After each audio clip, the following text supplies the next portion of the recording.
Hello and welcome to our Neat Kids families and everyone out there watching. We are super excited today to be introducing this month's change maker.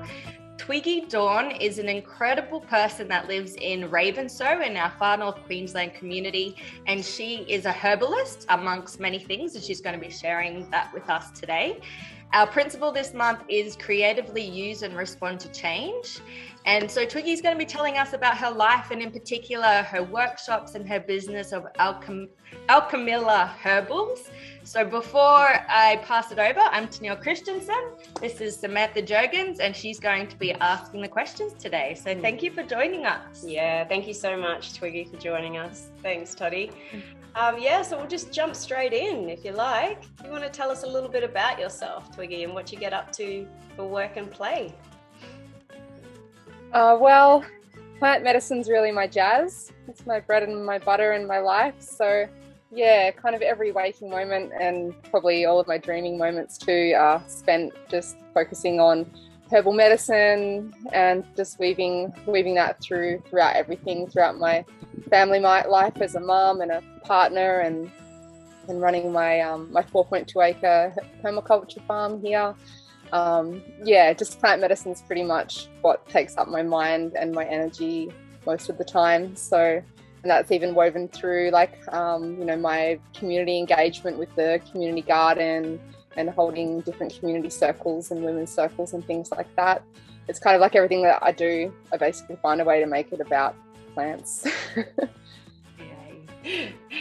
So you grow it as well, Twiggy. So you're growing things and then you're harvesting them and you're creating as well. And then you're teaching others too. Yeah. Thank you so much. That's pretty much my passion. Yeah. Yeah, fantastic. Would you like to explain to us and our participants and all the viewers about what drives you to do this? Yeah, that's an interesting question.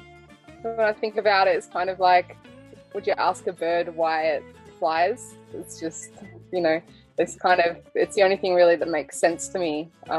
Really, it just gives me such a sense of purpose and belonging and just really fills my heart with joy. So I kind of wouldn't have it any other way. So in a way, it's a hard question to answer. It's like, why do we breathe?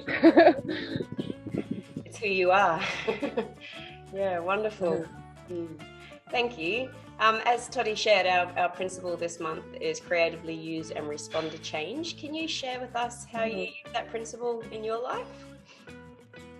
Yeah, it's such an important principle, that one, I think. Life is just always in a state of flux and nothing's static, in nature and in life. So we've always just got to be resilient and adaptable to adapt to the ongoing changes around us and within us. So yeah, I think when I think of change a lot, I think of my ecology around me, all the plants around me, because we've got all the native plants here, but then over the last couple of 100 years, people have brought such a diversity of different plants into this ecology, and those plants are having to adapt to this environment and kind of observe the different ways that they do that, and some of them do that with aggressively and dominating way, and that's kind of one way to push through and establish yourself, and but then there's others that just kind of weave themselves in and find a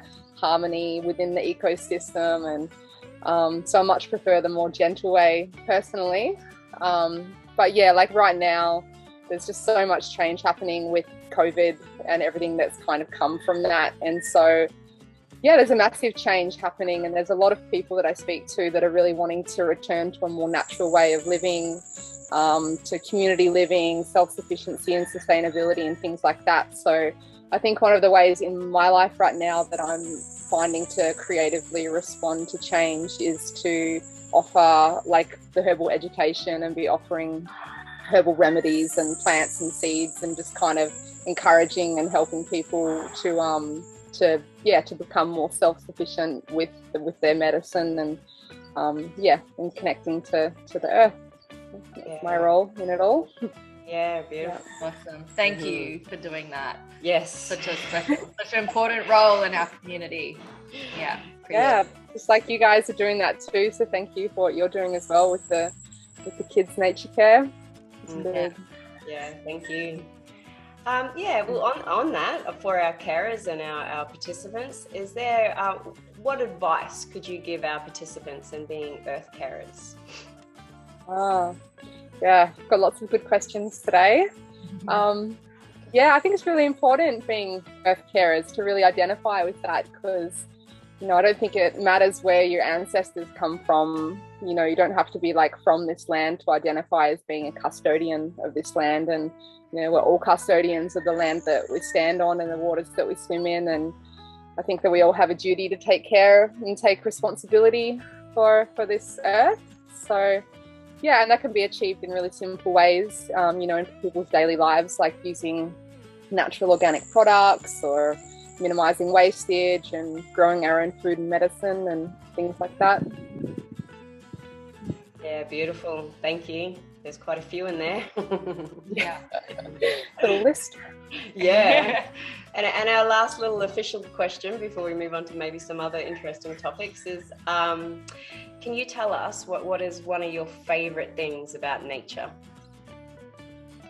Oh, it's another really hard one. It's like, it'd be a shorter list to say what I don't like about nature. But I suppose I like how nature just wants to live, and it's not kind of every man for themselves. Like in nature, if you observe, it's creating a supportive network, like of symbiotic relationships between the plants and the animals and the elements. And like we all need each other to survive. And, you know, a lot of kind of modern humans are living in a bit of a different reality in our little nuclear boxes. But if you kind of look outside of what's going on out there, it's all very like mutually supportive and symbiotic. And I love, you know, humans and trees, like our relationship, for example. Like we breathe out carbon dioxide and they breathe out oxygen, and we need each other. So yeah, if I'm ever feeling like alone or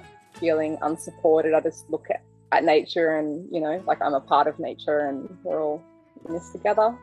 Yeah, that's so beautiful. Yes, thank you. And what you mentioned on before about, you know, earth caring, that's sort of we encompass so much of that in our program, but it's people like yourself who are like specialty, you know, have this special, you know, you've done how many years of training to be a herbalist? Probably like 12 more officially, but I've been interested since a child and always gathered whatever books or things I could and done personal research. Yeah. Amazing. And so your daily life is literally working with plants and alchemizing them into medicine for people to be able to take and educating. So can you share with us your upcoming workshop that you're doing with children, please? Oh yeah, so yeah, that's pretty exciting. I'm actually co-facilitating that with my daughter Akasha, who's 9 years old, who you know well. And so we're going to do that together, and that's on the 13th of January, and it's going to be mostly for like 8 to 12-year-olds, so there's a bit of flexibility depending on where they're at in their kind of ability to focus for 4 hours straight. But yeah, we're going to just kind of get kids excited and engaged and immersed into herbs, and really like bring in the mystical and the magical fairy world in there, but also very like practical. Like we'll be making some drinks and snacks and treats, and also getting them to connect with all of their senses to the plants. So getting them to do some fun blindfold games with smell and taste and identification, and it's gonna be a lot of fun, and Akasha and I are really excited to do that together. So yeah, it's going to be my first official kids workshop with Alchemilla, because we used to do a lot of homeschool days and different things, but this will be like the more official workshop. So yeah, I'm really looking forward to it. Me too. Yeah. So we'll be there. Nova and I will come out. You guys will be in town. Right. Maybe. We'll try and get them out. What an awesome Christmas present. So people can book that ticket now. Hey, is that they can click the link and book their ticket Okay. Yep. We'll Yeah, there's a Facebook event page and an Eventbrite. It's so you can do the booking through Eventbrite, and then there's also a Facebook event page to stay updated as well. Okay, well, we'll pop that in so people can click and get that for a present. Like, how awesome is education and experiences for children, for kids in this coming festive season, where everyone, and to get away from that consumerism and more into life skills. Yes. These amazing life skills. Yes. And through that link, people will be able to see all the other workshops that Twiggy's got for adults and everything as well. That'll just lead everybody to that same spot. Would that be right? Because you've got amazing... yes. They sell out quite quick, but you have had some... regular. Yeah, I've got 2 this weekend that are sold out. So I have quite a good summer calendar. I think the best way to get me is probably on my Facebook page to stay really up to date. But yeah, on Eventbrite, I generally put up most of the events on there. So I've got on the 5th of February, there's a workshop on nurturing yourself with herbs, and there's a few different ones, herbal medicine making workshops, and things like that. Awesome. Get myself one of these. We'll put your Facebook link there too. Wonderful. Could you tell us a little bit about your beautiful property that you are stewarding there, please? So I'm custodian here of 4.2 acre permaculture farm, and it's pretty jam packed, as you can see behind me. It's all like every life on top of life. A fair bit of food, but lots of medicine, and I've got a nursery going here, and just lots of we're really lucky here in Ravenshoe because we've kind of got the best of both worlds. It's really like more of a subtropical climate rather than the full tropical, so we can still grow all the bananas and mangoes, or ginger and turmeric and all of that, but then we can also grow calendula and chamomile and dandelion and things that are a lot harder down on the coast. So we've got a great diversity. If I actually sat down and wrote a list of everything medicinal that's growing here, that would take me a really long time. So it's a really beautiful place. I love being here. Amazing. And you mentioned the community gardens before as well. Can you touch on that part? Yeah, so the community gardens, we've been going for I think about 8 years now, or maybe even longer, and so that's just actually a couple hundred meters down the road from me, and so I do the coordinating for the gardens, and every Wednesday morning we have a working bee, like we had one yesterday, and it's always really fun and engaging. And yesterday we made a massive compost heap, and we always have lots of laughs and have people come with a really broad diversity of experience and knowledge, from just starting out to been doing it all their lives, and it really attracts a broad group of people, and it's just a really beautiful social thing, but then also doing meaningful things together, and then any excess produce that we have, we donate to the community centre for their crisis relief fund, so families in need can come and get the food from there. So it's a really beautiful structure actually, because the community gardens is woven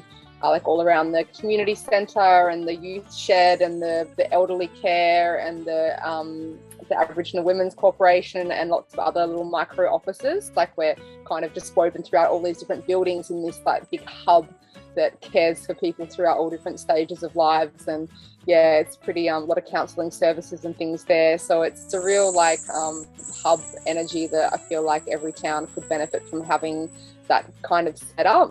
It's really good. That sounds amazing. And right in alignment with creatively responding to change. There's a beautiful network that can really pivot and support each other in crisis. So well, thank you so much. Is there anything else you wanted to share before we say goodbye today? Oh, just thanks so much for this opportunity, and I really love what you guys are doing, and it's really important focusing on educating this next generation that's coming, because so much is in their hands, and giving them the knowledge and the experience that you guys are. It's just it's really inspiring to see, and in fact you guys inspired me to be doing this workshop coming up with Akasha, so good on you for what you're doing. I really respect it and appreciate it. And thanks for having me here today. Yay. Well, we look forward to collaborating with you with when we're doing our Nature Kids in person. We're like getting on top of this online program, which really, when we talk about the children, we're really sort of bringing them into the earth caring space. It does take the parents. Like the parents are the ones to foster that in the children. So big call out to all those awesome parents that see the value in that and drive the kids, or jump on a bus or however they get there to get the kids involved in such things as your upcoming workshop and the other workshops we do. But we look forward to collaborating in person sometime soon. Definitely. Yeah. Yes, please. Yay.